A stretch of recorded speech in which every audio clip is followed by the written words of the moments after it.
So I was just talking about what would you do about submitting your projects or something like that for prizes or for like money. And I thought about when I used to do that.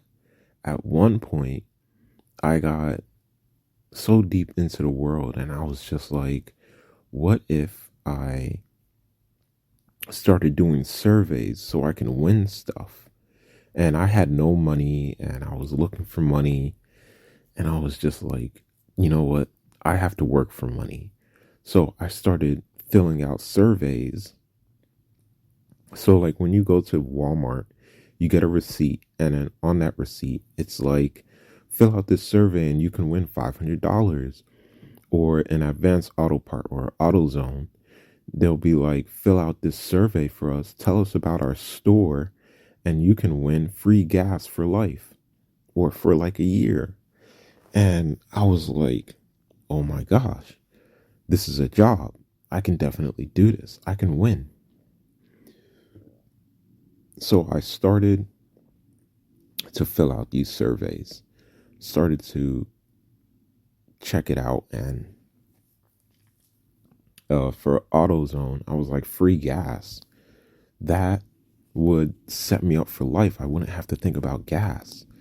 So they ask you to write a paragraph and just describing the associates and how they're doing. And it said that it would be reviewed by the manager and that they would pick whoever won the prize.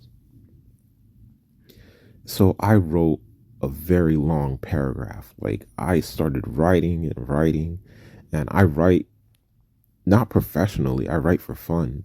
So it was pretty long. So I did it once, I did it twice, I did it three times. And I was like, why haven't I won yet? you know? I was like, bro, I didn't win yet. Like, what's going on?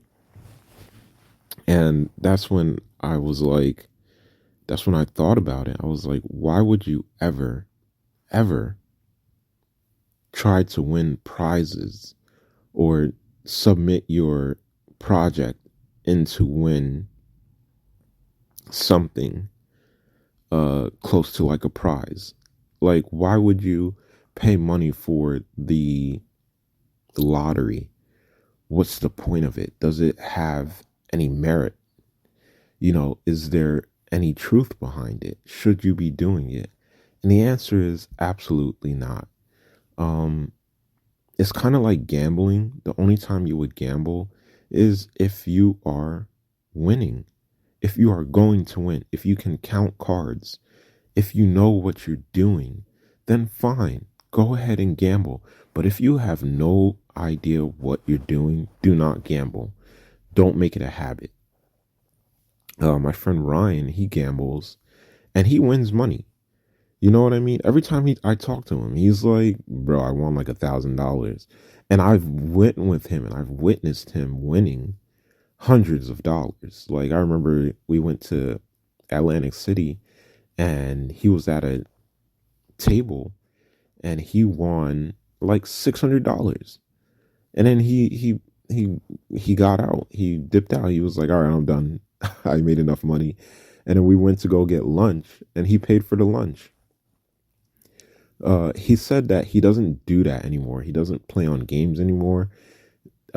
He goes to casinos, and like, if he's going to Puerto Rico or something like that, he goes to the casino, plays a little bit, and wins some money. And that's it. But he doesn't play the online games anymore because that's what he used to play. Because he was playing the online game and then he won money. And then apparently, if you keep winning money like that, you have to start showing up at the casino in Atlantic City to get your prize money. Or you get your prize money faster if you go to the casino. Like, let's say it would take a week or 2 weeks for the transaction to go through on your phone, while it takes literally a day for you to drive down to Atlantic City, get your money, and then come back up.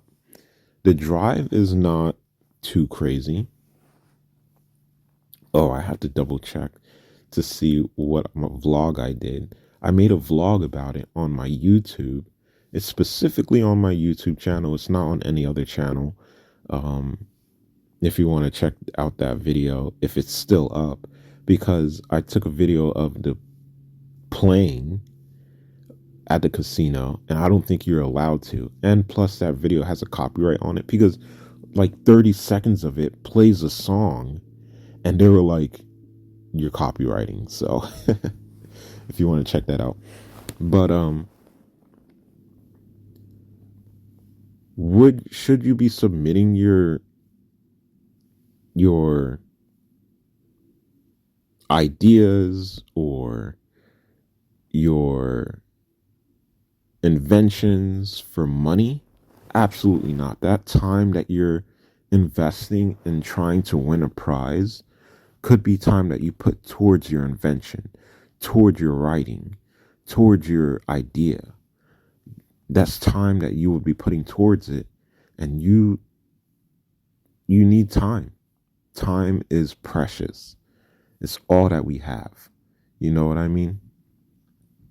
There's also money, and there's a house, and there's a car, and there's transportation, and all stuff like that. But what's really important is time, because they can take away time as well. These people are good at taking stuff. I'm telling you, we're robbers, the best robbers ever. Like, if I want more time, like, look at me, for example.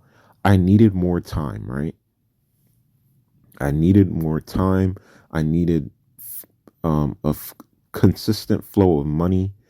And I'm not calling myself a robber. I'm calling myself a genius, because the way that this worked out was freaking genius. But it came with a very high price, very, very high price. I wouldn't suggest this for anyone. If anybody has a different way to figure this out, I would suggest going with that way. The way that I did it was heartbreaking. It was heartbreaking, to say the least. I would never wish it on anybody. But I wanted time, and I also needed money. So what's the best way to do that?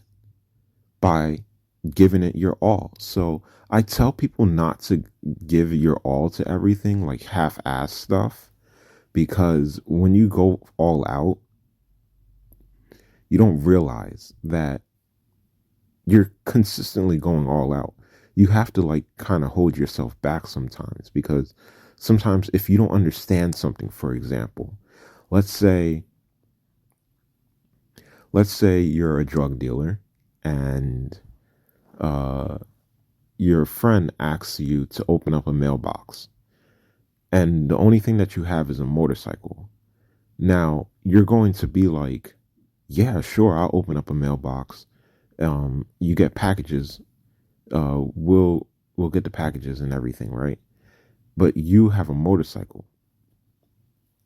and you're thinking to yourself, how will I drive those packages after they come? And your friend is like, well, I'll drive you. Like, we'll pick it up together. And you're thinking like, should I do it? I know what you're thinking. Like, maybe you should do it. And that's the thing. Like, for me, I would be like, yo, I would totally do it.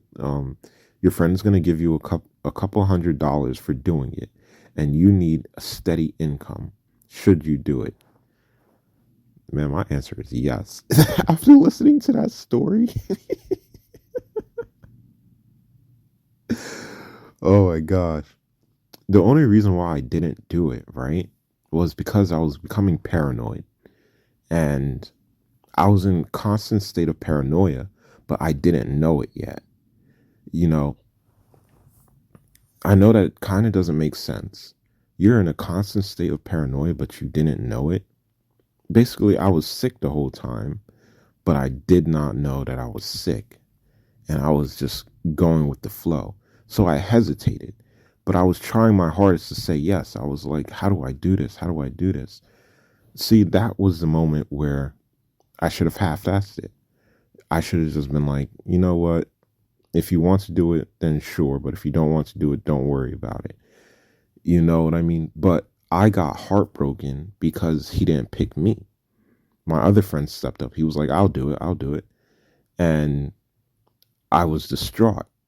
That is me trying my hardest to be like, yes, I can do it. Forcing myself to say yes. Even though I was thinking in the back of my head, I have a motorcycle. How am I supposed to bring these packages? And of course, I'm a little scared because weed is illegal. Like, how am I supposed to do this? How am I supposed to open up a mailbox for my friend and uh what's it called, transfer these things?